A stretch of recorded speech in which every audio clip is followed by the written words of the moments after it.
방금 읽은 마태복음 2장의 말씀을 가지고 누가 찬양을 할 수 있는가? 라는 제목으로 함께 말씀 살펴보고자 합니다. 겨울과 같은 가을을 보내고 있습니다. 추수감사라고 하기에는 날씨가 많이 추워졌습니다.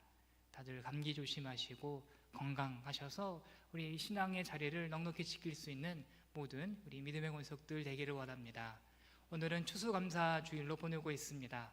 우리가 하나님께서 우리를 지으신 이유, 목적을 생각한다면 추수감사 주일로 지키는 것이 마땅합니다. 그리고 더 나아가 추수감사 주일에 강조점이 있다면 두 번째인 것 같아요. 감사. 추수는 명분이고 어떤 면에서 핑계고, 우리가 정말로 하나님 앞에 보여야 될 것은, 그리고 우리의 영혼이 집중해야 될 것은 추수보다는 감사요, 찬양인 것 같습니다. 오늘의 설교가 우리 모든 이 자리에 모인 믿음의 권속들이 감사의 자리, 찬양의 자리로 회복되었으면 좋겠습니다. 이것이 이사야 43장 22절의 말씀을 통해 하나님이 우리를 지으신 목적이라고 설명하고 있습니다. 우리 다 같이 큰 목소리를 읽겠습니다. 시작. 이 백성은 내가 나를 위하여 지었나니 나를 찬송하게 하려 함이니라. 아멘. 이 부르심 앞에, 이 목적 앞에서 마태복음 2장의 말씀을 보면 이 목적을 따르지 않는 사람들이 등장합니다. 따르지 않아요. 하나님을 찬양하도록 지음을 받았지만 하나님을 찬양하지 않는 사람들이 여럿 등장하고, 또 이야기의 마지막에는 하나님을 진정으로 찬양했던, 예수님을 찬양했던 사람들도 등장합니다. 그 사람들을 천천히 살펴보고자 합니다. 먼저 하나님을 찬양하지 않았던 세 부류의 사람이 등장하는데 그 중에 하나는 헤롯 왕입니다. 마태복음 2장의 말씀을 보면 헤롯 왕이 등장하지만 그는 하나님께, 나신 예수님께 감사하거나 찬양하지가 않습니다.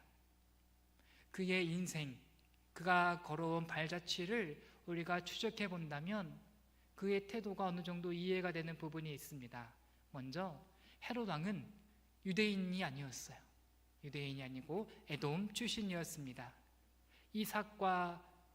이삭을 통해서 에서와 야곱이 갈라질 때 이 야곱을 통해서 흐르던 이스라엘의 정통 족보가 있다면 에서에 속했던 한 발짝 멀리 떨어져 있던 출신이 바로 헤롯 왕이었습니다. 그런데 그가 이스라엘 민족을 다스려야 됐어요. 명분이 없었습니다. 그가 어떻게 유대의 왕이 되었느냐? 정치적으로 아주 계산이 빨랐던, 어떻게 하면 내가 정권을 잡을 수 있을지가 너무나도 수가 보였던 아주 어떤 면에서 현명한 사람이었습니다. 에돔 출신이었던 내가 유대의 왕이 되기 위해서는 보통의 수 가지고는 안 되겠다. 내가 왕이 반드시 되기 위해서는 어떤 면에서 좀 배신도 필요하고 계략도 필요한데, 그가 선택한 방법은 대로마 제국을 유대 땅에 개입시키는 거였습니다. 로마 제국이요, 유대 땅을 내가 다스릴 수 있도록 나를 유대의 왕으로 인정한다면 내가 로마 제국의 속국이 되어 당신의 뜻을 잘 따르겠습니다 라고 말하면서 이 유대 땅 가운데 로마 제국의 그 권력을 가지고 있는 사람이 바로 헤롯 왕이었습니다. 실제로 그 일이 이루어졌습니다. 하스몬 왕조라는 게 있었는데 유대인들이 만든 왕국이었습니다. 그 왕국을 헤롯 왕이 쫓아내고 로마의 군대를 예루살렘에 가져와 유대인들을 몰아내고 에돔 출신이었던 헤롯은 결국 유대의 왕이 되었습니다. 그 이후로도 그의 계략, 이 왕권을 놓치지 않기 위한 자기 자신의 노력을 끊임없이 보여줍니다. 심지어 자기 자신의 장모도, 또 자기의 아들들도 자기의 왕권에 방해가 된다면 처단했던 사람이 바로 헤롯 왕이었습니다. 그러한 맥락에서 오늘의 말씀을 보면 헤롯의 위선이 보입니다. 마태복음 2장의 말씀을 보면 헤롯이 두 마디의 말을 합니다. 2절과 8절의 말씀에 화면에 떠 있습니다. 유대인의 왕으로 나시니가 어디 계시냐 물어보는데 좋아서 물어보는 게 아니에요. 내 라이벌이 나타났구나. 내가 치열하게 계략을 써서 내가 누군가를 배신함으로 얻어냈던 내 왕권, 내 가족마저도 처단하면서 어렵게 지켜온 내 왕권을 뺏어갈 또 다른 라이벌이 등장했구나. 2장 2절의 말씀이고 2장 8절의 말씀도 그렇습니다. 박사들이여, 예수라는 사람이, 이 유대의 왕으로 태어난 사람이 어디 있는지 내게 좀 알려주시오. 그러면 나도 가서 그에게 경배하리이다 라고 하는데, 그가 실제로 그러했습니까? 아니에요. 아닙니다. 예수님이 어디에서 태어났는지, 언제 태어났는지를 안다면 예수님을 가서 없앨 생각을 가지고 있었던 사람이 바로 헤롯 왕이었습니다. 자기 자신이 이루어 놓은 왕국, 내 소유, 내 나라, 내 인생, 내가 만들어 놓은 그의 인생에 어떠한 면에서 텃밭이 너무나도 중요했고, 예수님이 그 텃밭을 망가뜨릴까, 예수님이 나의 인생을 방해가 될까, 예수님을 바로 그러한 존재로 여기며 예수님보다 내 인생이, 예수님보다 내가 이루어 놓은 것이 더 중요했던 사람이 바로 헤롯 왕입니다. 이것이 바로 우리가 예수 그리스도의 나심, 예수님의 찾아오심을 듣고서도 알면서도 찬양하지 못하는 이유가 바로 여기 있는 것 같습니다. 추수감사 주일입니다. 그런데 추수의 풍성함을 생각하다 보면 우리가 헤롯의 위치에 서 있는 것이죠. 1년 동안 열심히 살아온 내 인생이, 1년 동안 누려왔던 그 행복한 시간이 예수님보다, 하나님보다 더 귀할 때 우리는 나의 인생을 선택하지 예수님을 선택하는 것이란 정말 쉽지 않습니다. 마태복음 19장에서도 똑같은 모습이 드러납니다. 자신의 소유와 재물 때문에 예수님을 튕겨낸 사람이 정말 성경에 많이 있습니다. 부자 청년입니다. 영생에 대한 어떠한 기대와 소망, 그런 마음의 여지가 있던 사람입니다. 예수님께 나와서 주님, 내가 영생을 얻기 위해서는 어떻게 해야 되겠습니까? 라고 물을 때 이러한 대화를 마치고 마지막에 예수님이 하신 말씀이 무엇이냐? 너의 재물을 팔아라. 모든 소유를 포기하고 나를 따르라. 예수님을 따르라. 그래야면 영생의 길에 내가 이룰 수 있으리라 라고 예수님 말씀하셨을 때 이 사람도 마태복음 2장에 나온 헤롯과 똑같았어요. 포기하지를 못합니다.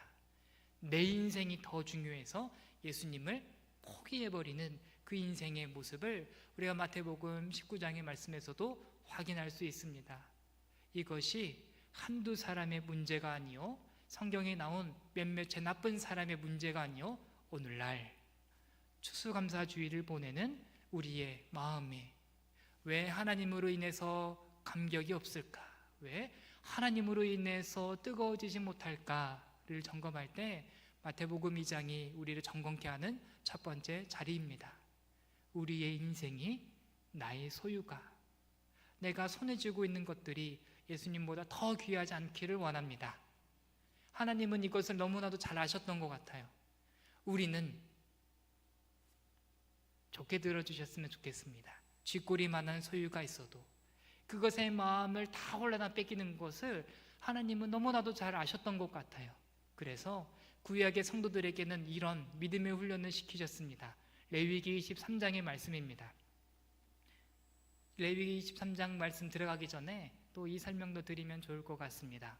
오늘 우리가 11월 셋째 주로 드리는 이 추수감사주일은 이제 미국에 건너갔던 청교도들이 한 해의 농사를 마치고 지켰던 그러한 감사의 절기라면 어떠한 면에서 성경적인 근거는 좀 떨어집니다. 미국으로 건너갔던 믿음의 선배들이 자기들의 역사, 상황을 반영시킨 절기인 거죠. 그런데 성경적으로 볼 때 추수와 더 밀접하게 연결이 되어 있는 절기가 있습니다. 그게 초막절이고 수장절입니다. 이제 오늘의 방금 레위기 23장의 말씀을 언급했는데 그 말씀을 읽을 겁니다. 우리로 따지면 추석이에요. 우리가 음력 8월에 추석을 보내지 않습니까? 이 구약의 성도들도 똑같았습니다. 음력 7월이 되면 추수를 하고 나서 이 초막절을 지내는데 하나님은 어떻게 명령하시는지를 우리가 보면 좋겠습니다. 레위기 23장 34절 42절, 43절 말씀을 좀 뜨문뜨문이지만 우리가 같이 읽어보면 좋겠습니다. 우리 화면에 준비되어 있습니다. 시작. 이스라엘 자손에게 말하여 이르라. 일곱째 달 15날은 초막절이니 여호와를 위하여 이레 동안 지킬 것이라. 너희는 이레 동안 초막에 거주하되 이스라엘에서 난 자는 다 초막에 거주할지니 이는 내가 이스라엘 자손을 화면에 43절 말씀이 안 나오는 것 같아요. 그러면 제가 읽겠습니다. 이는 내가 이스라엘 자손을 애굽 땅에서 인도하여 내던 때에 초막에 거주하게 한 줄을 너희 대대로 알게 함이니라. 나는 너희의 하나님 여호와이니라. 아멘. 요 말씀을 하십니다. 초막절이라고 하는데 한문에 능숙한 성도님들이라면 감이 오시겠지만 대부분의 성도님들은 초막절이라고 하면 와닿기가 어렵습니다. 요즘 우리나라 말로 조금 더 쉽게, 우리나라 말은 아닌데 우리가 쓰는 말로 쉽게 바꾼다면 텐트를 치라는 거예요. 이 절기는 텐트를 치는 절기다. 일주일 동안 이스라엘 백성들아 예루살렘으로 모여라. 그래서 어느 공터가 준비가 되면 그 공터에 텐트를 치고 일주일 동안 살아라. 예루살렘 성의 사람들이라면 집이 있는 사람들이라도 자기 집에 베란다에라도 텐트를 쳐서 그거에서 일주일 동안 지내라. 이런 식으로 추석인데 풍요로움의 절기인데도 하나님이 그 풍요로움의 절기를 지내게 하신 방법은 포기시키는 거였습니다. 모든 소유를 포기하고 텐트를 치며 가난한 자리로 돌아가자. 아무것도 없던 시기를 되새겨보자 라고 말씀을 하시는 하나님의 그러한 말씀이 있었습니다. 구약의 성도들은 그렇게 믿음의 훈련을 했습니다. 풍요로움이 있을 때 풍요로움에 집중하는 것이 아니라 포기하는 훈련.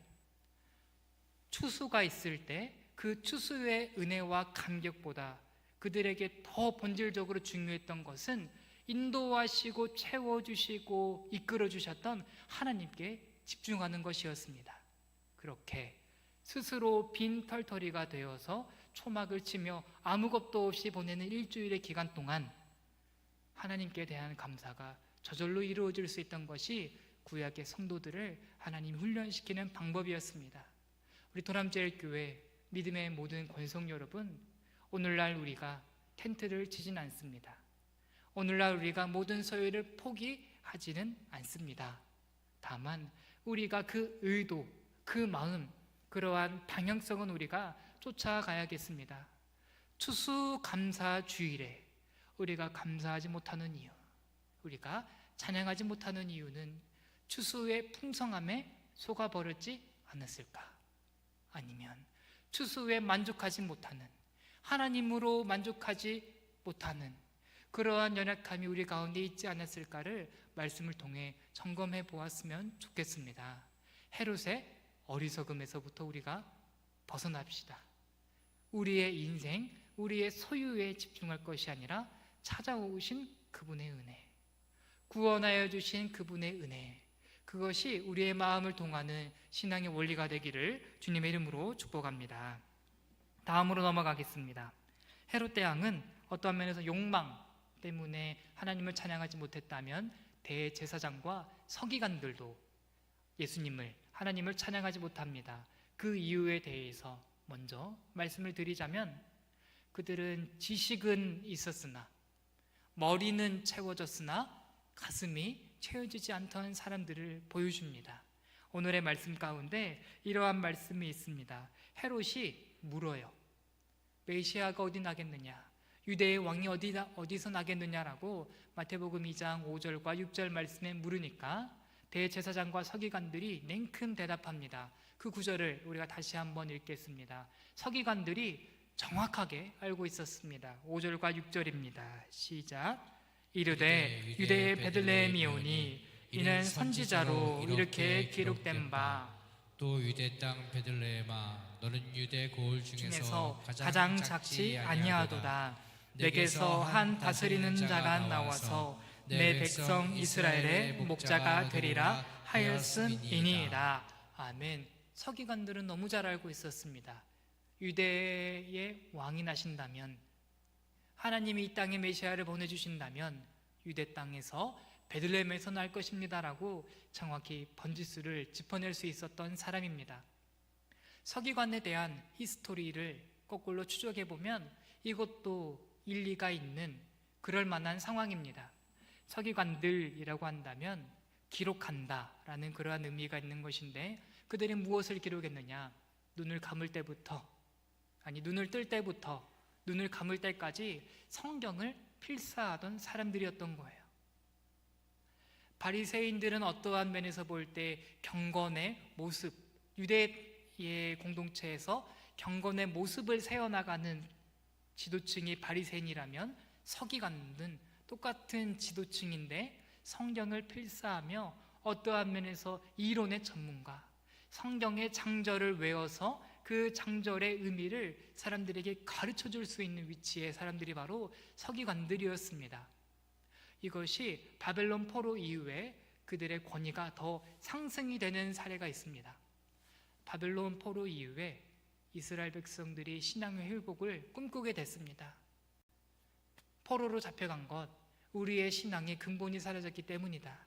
말씀으로 돌아가자, 신앙으로 돌아가자라고 하는데, 70년의 바벨론의 포로 생활 동안 이 사람들이 말을 잃어버린 거예요. 성경을 읽고 싶은데 성경을 못 읽는 처지가 되어버렸습니다. 말을 잃어버렸어요. 심지어 히브리어는 이 자음밖에 없었습니다. 제 이름으로 한다면 강성구라고 하면 기역, 시옷, 기역만 있었던 거예요. 그러한 성경을 받아들고 읽으니 도대체 이건 어떻게 읽는 것이냐? 성경을 읽고 싶어도 읽지 못하는 애로사항이 있었습니다. 그때 서기관들이 힘을 씁니다. 성경에 모음을 더하고 발음 기호를 더해서 성경을 읽어나갈 수 있도록 성경을 기록하던, 그렇게 성경의 회복을 위해 힘썼던 역할들이 서기관들이었는데, 결국 제가 드리고 싶은 말씀은 이겁니다. 그들은 너무나도 성경에 대해서 잘 알고 있던 사람들이었습니다. 지식, 정보의 차원에 대해서는 흠잡을 것이 하나도 없었습니다. 그럼에도 불구하고 예수님을 찬양하지 못하더라고요. 메시아가 어디서 태어날지 정확히 번지수를 짚어서 가르쳐 보일 수는 있었어도 자기들이 정작 가지는 않더라고요. 베들레헴에서 난다라고 말을 했는데, 이 예루살렘에서 베들레헴까지는 한 10km 정도까지밖에 안 된답니다. 하루면 갈 수 있는 거리였어요. 정말 편안하게 갈 수 있는 거리였습니다. 하지만 그들은 가지 못하고 여전히 예루살렘 성에 머물러 있었다라는 것을 우리가 확인할 수 있습니다. 동방의 박사들은 예수님께 경배하기 위하여 수많은 시간, 수많은 거리를 헤쳐왔음에도 불구하고 지식이 충만하였던, 정보가 충만하였던 그 서기관들은 예수님을 찬양하지 못하는구나, 어떠한 면에서 이 대비되는 모습이 본문 속에 드러나고 있습니다. 우리 도남제일교회 성도 여러분, 우리 신앙의 성배들도 이 문제를 경험했습니다. 에드먼드 칼라미라는 청교도 신학자가 이 묵상에 대해서 이러한 말을 했습니다. 실제로 일어나더라. 지식적으로 정보가 많음이 반드시 경건으로 이어지지 않더라라는 것을 우리 신앙의 선배들은 잘 알고 있었습니다. 화면에 준비되어 있습니다. 에드먼드 칼라미라는 사람이 묵상에 대해서 쓴 책인데 1680년에 써진 책입니다. 우리 장로교는 한 100년, 200년은 전통이라고 안 쳐줍니다. 한 500년은 돼야 장로교 전통이라고 쳐줍니다. 우리 1680년에 우리 믿음의 선배가 어떠한 말을 했느냐, 천천히 읽어보겠습니다. 하나님과 그리스도와, 우리 같이 한번 읽어보실까요? 한 3페이지 정도 될 텐데 우리 천천히 같이 한번 읽어보겠습니다. 하나님과 그리스도와 천국에 대해 많이 묵상하지만 그 묵상으로 인해 전혀 더 거룩해지지 않는 위대한 학자들이 많습니다. 그 이유는 그들이 이러한 것들을 묵상할 때에 단순히 하나님과 그리스도와 천국에 대한 정교한 개념을 찾아내기 위해서일 뿐이며, 마음을 감동시키기 위해서 천국적이고 거룩한 마음을 얻기 위해서 묵상하지 않기 때문입니다. 그리고 저는 경험상 많은 가난한 평신도들이 위대한 학자보다 묵상으로 더 많은 유익을 얻는다는 것을 발견했습니다. 왜냐하면 위대한 학자들의 묵상은 종종 공허한 사변으로 의견으로 사라져 버리기 때문입니다. 이야기가 길었지만 설명하는 포인트는 간단합니다. 학자, 학위가 있고 정말로 그 당시에는 공부하는 것이 얼마나 더 힘들었겠습니까? 기독교 신학을 공부하고 어떠한 면에서 박사가 되었다 할지라도 그 지식이, 그 정보가 한 사람에게 올바른 경건으로 전달되지가 않는다는 것이지요. 이것이 우리가 설교 때 많이 들었던 부분입니다. 우리의 머리가 채워지는 신앙이 아니라 우리의 가슴이 흔들려야 되는 신앙. 예수 그리스도의 찾아오심, 그분의 은혜, 그분이 우리에게 인생의 인도자가 되신다, 구원자가 되신다라는 것이 오늘날 여러분들의 머리에 그친 지식인지, 아니면 그것을 묵상할 때 우리의 가슴이 떨리는 일인지를 우리가 점검해 보아야 하겠습니다. 추수감사주일에 우리가 감사하지 못하는 이유도 마찬가지입니다. 하나님 선하시지, 하나님이 우리 인생 이끌어 가셔, 하나님이 올 한 해 살아가게 하셨을 거야 라는 성경의 진리가 여전히 우리의 마음에, 우리의 머리에 머물러 있는지, 아니면 실제로 내가 살아왔던 삶의 발자국 하나하나를 되짚어보며 진짜 하나님이 인도하셨구나, 진짜 하나님이 그 고비를 넘어가게 하셨구나라는 그 처절한 경험, 고민, 인생의 인도하심을 경험했던 사람은 오늘 이 추수감사절을 보내는 그 마음의 태도가 달라질 것입니다. 우리 도남제일교회 믿음의 권속 여러분, 오늘의 말씀이, 그리고 믿음의 선배의 비판이 오늘날 우리를 향하고 있습니다. 저는 소망합니다. 저부터서 시작해서 여기 모인 모든 믿음의 권속 여러분들이 하나님에 대한 박사가 되지 않기를 원합니다. 지식으로 성경에 장절은 언급하지만 그 성경에 하나님과는 동떨어진 하나님에 대한 감사를 우리가 가르칠 수는 있지만 실제로 내가 감사를 고백하지는 못하는 그러한 아이러니한, 말이 안 되는 상황 가운데 우리가 놓이지 않기를 원합니다. 지식이 아니라 경험으로, 이 논리가 아니라 체험으로 우리가 그리스도를 찬양하는 자리로 나아갔으면 좋겠습니다.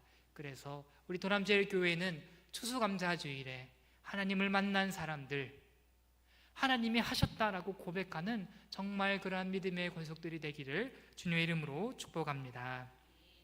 다음으로 넘어가겠습니다. 하나님께 감사하지 못한 세 번째 부류의 사람들이 있습니다. 그 사람들은 바로 예루살렘 성의 주민들입니다. 유대의 왕이 나셨다라는 소식을 그들이 분명하게 듣지만 예루살렘 성의 사람들은 예수님을 찬양하는 자리로 나아가지 못합니다. 우리 마태복음 2장 3절 말씀을 우리가 같이 한번 읽겠습니다. 마태복음 2장 3절 말씀입니다. 시작. 헤롯 왕과 온 예루살렘이 듣고 소동한지라. 아멘. 바로 이 부분을 잘 살펴보면 좋겠습니다. 소동했습니다. 예수님이 나타나셨다, 유대의 왕이 오셨다라는 이야기는 듣지만 이 소동이라는 조금은 경건하지 못하고 정직하지 못하고 선하지 못한 반응을 보여줍니다. 이것이 소동이라는 단어가 품고 있는 뉘앙스입니다. 우리 소동이라는 단어를 설명하기 위해 헬라어는 에타라크테라는 단어가 이제 쓰였는데, 이 에타라크테, 헬라어를 하나도 모르시지만 띄워놓은 헬라어를 찬찬히 살펴보면 꼭 에타라크테라고 읽혀지는 것 같아요. 에타라크테, 소동이라는 단어인데 성경의 다른 경우에서는 이 요한복음 14장에서 예수님이 떠난다는 소식을 들으니까 제자들의 마음이 막 불안으로 요동하지 않습니까? 그때 쓰였던 단어가 마태복음 2장 3절이랑 똑같습니다. 또 갈라디아서 1장 7절의 말씀에 교회가 교란을 당해서 혼란을 겪는 상황을 표현할 때 그 단어가 마태복음 2장 3절의 말씀과 똑같습니다. 소동을 일으키는데 거룩한 소동, 해보자, 가보자, 우리 예수님께 향하여 가보자라는 소동이 아니라 부정적이고 무언가는 좋지 않는 방향으로 예루살렘 성의 주민들의 마음이 그렇게 흘러가 버렸습니다. 이 또한 역사적인 맥락을 짚어볼 필요가 있습니다. 메시아가 오셨다는데, 하나님이 보내주신 구원자가 오셨다는데 이들은 왜 소동했을까요? 그 이전까지 자칭 메시아들을 이 사람들이 너무 많이 경험했어요.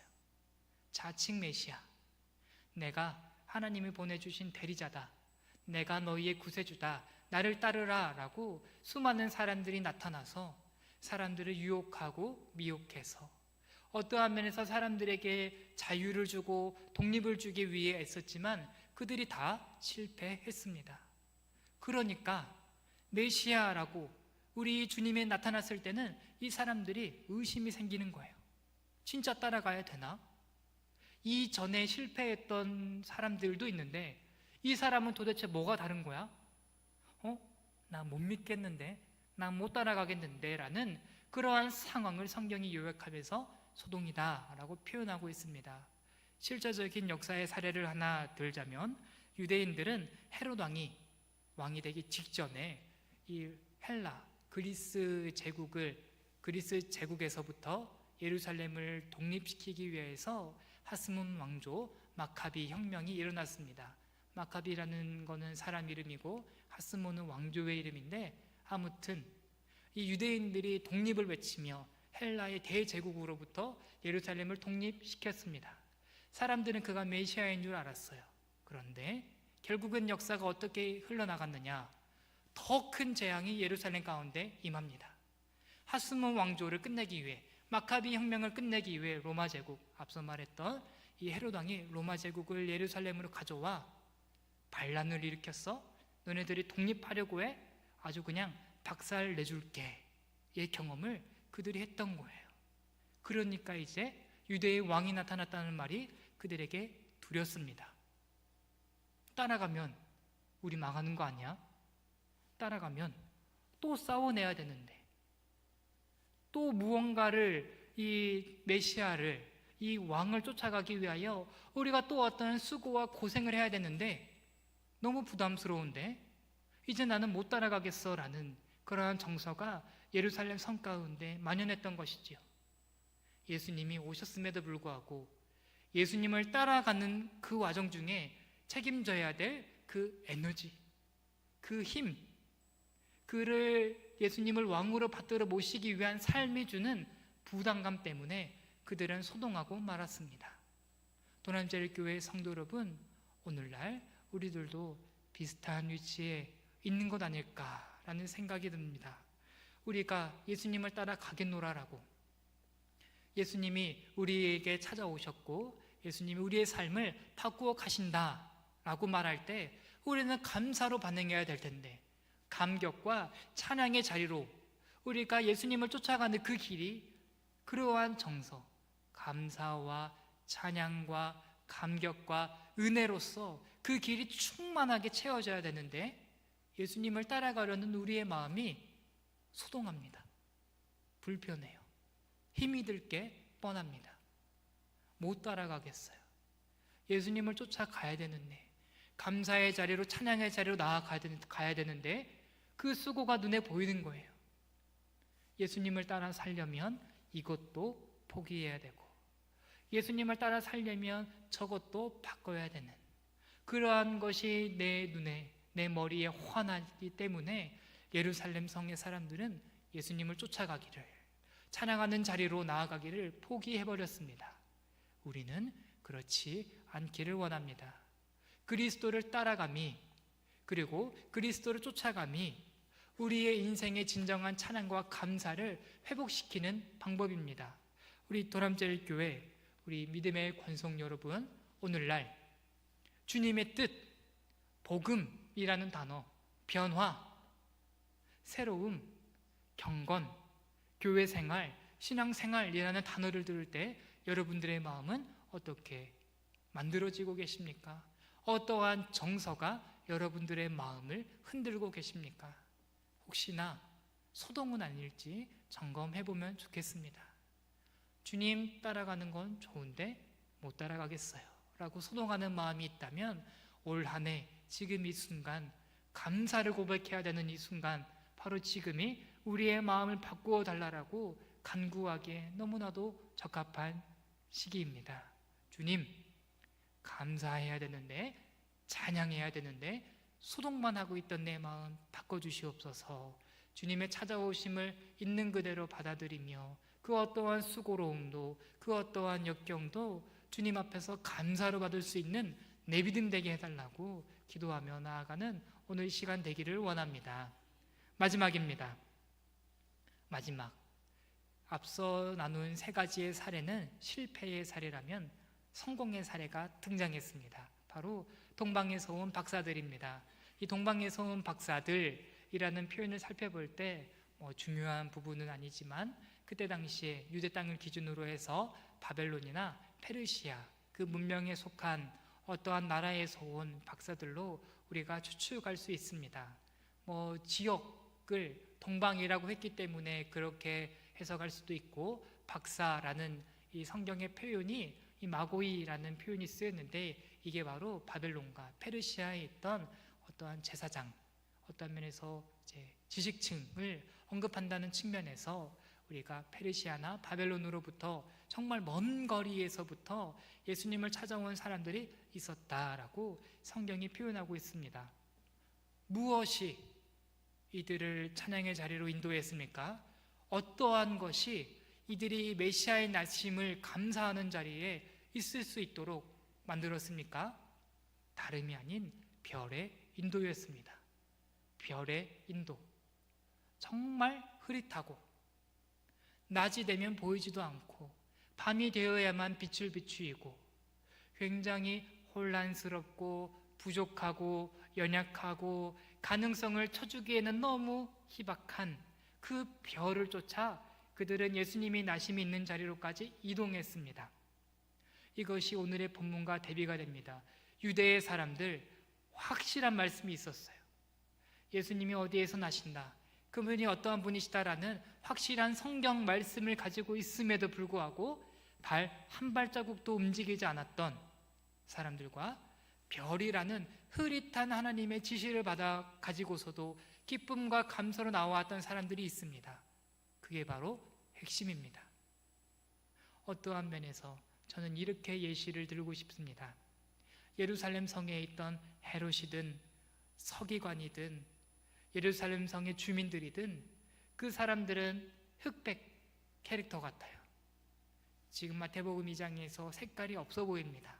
그런데 동방에서 온 박사들, 하나님의 지시하심을 따라 찾아온 사람들은 휘황찬란한 컬러를 옷 입은 그러한 정말 아름다운 모습으로 독보적인 캐릭터로 성경이 묘사하고 있습니다. 기준은 딱 하나입니다. 말씀의 지시를 따랐는가? 하나님의 인도함에 순종하였는가? 그것이 하나님을 찬양하는 자리로 그들을 인도하였던 유일한 원리였습니다. 시편 119편 105절의 말씀 너무나도 잘 알고 있습니다. 주의 말씀은 내 발의 등이요 내 길의 빛이니이다 라는 그 진리를 그들은 경험했던 것이지요. 내 발을 인도하시고 내 길을 인도하셨던 하나님의 그 인도하심을 차근차근 따라가 보니 주님이 거기 계시더라. 거기서 주님을 만날 수 있었다라는 신앙의 원리를 우리에게 보여주고 있습니다.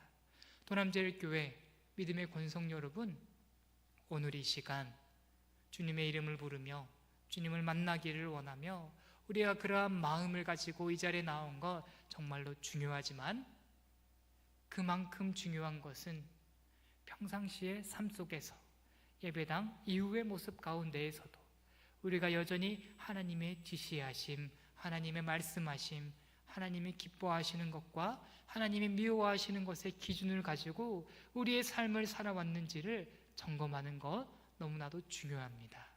그러한 삶이 자양분이 되어 하나님이 우리를 예수님 앞에 만나게 하시려고 우리의 삶을 정말 궁핍하고 심령이 가난한 자리로 하나님이 인도하실 때 그 말씀의 인도하심을 받고 예배하는 이 자리에서 영적으로 충만하여서 그리스도와 함께 하심을 경험하게 되는 이러한 선순환의 모습을 오늘의 말씀이 보여주고 있습니다. 도남제일교회 믿음의 권성 여러분, 하나님께서는 우리에게 별보다도 더 뚜렷한 성경의 말씀 주셨습니다. 그것이 주님을 만나는 길로 인도하는 은혜의 수단인 줄 믿으시기를 바랍니다. 말씀 따로 삶 따로가 아니라 말씀과 삶이 버무려질 때, 말씀의 기초 위에 우리의 인생이 세워질 때 올 한 해 진정한 감사, 진정한 찬양이 세워질 수가 있습니다.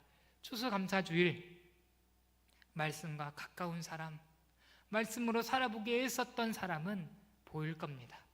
하나님의 은혜가요.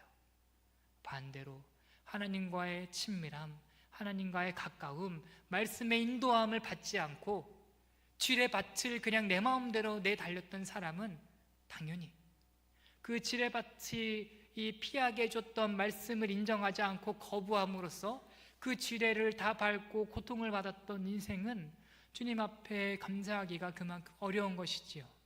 우리 도람제일교회 믿음의 권성 여러분, 여러분들의 마음을 오늘 이 시간 말씀을 통해 달아볼 수 있기를 원합니다. 지시하심을 받아 그 섬세한 인도 가운데 내가 감사하고 있는가? 아니었다면 주님, 오늘이라도 지금이라도 내가 말씀을 통해 도전받으오니 내 마음 바뀌게 하여 주시옵소서라고 주님께 간구하는 믿음의 권속들 되기를 원합니다. 성도 여러분, 우리의 마음을 주님께서 빚어주시기를 간구하며 오늘의 설교 마치려고 합니다. 헤롯 왕과 같지 않게 하여 주시옵소서. 주님이 주신 소유에 매여 있느라 그것을 주신 하나님을 내가 외면하지 않게 하여 주시옵소서. 내가 서기관의 어리석음 쫓아가지 않기를 원합니다. 말씀은 읽지만 하나님을 만나지 못하는 어리석음에서부터 나를 건져 주시옵소서. 예루살렘 성의 그 주민들과 같지 않게 하여 주시옵소서. 주님을 따라가는 그 인생의 수고로움 때문에 소동만 하다가 주님을 쫓아가지 않는 어리석은 모습 잊지 않게 하여 주시옵소서.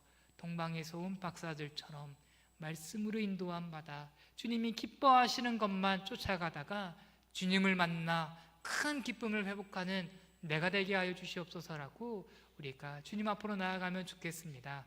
추수감사주일에 우리의 마음 가운데 무엇이 가장 귀한지를 점검해 보면 좋겠습니다. 우리 다 같이 찬양하겠습니다.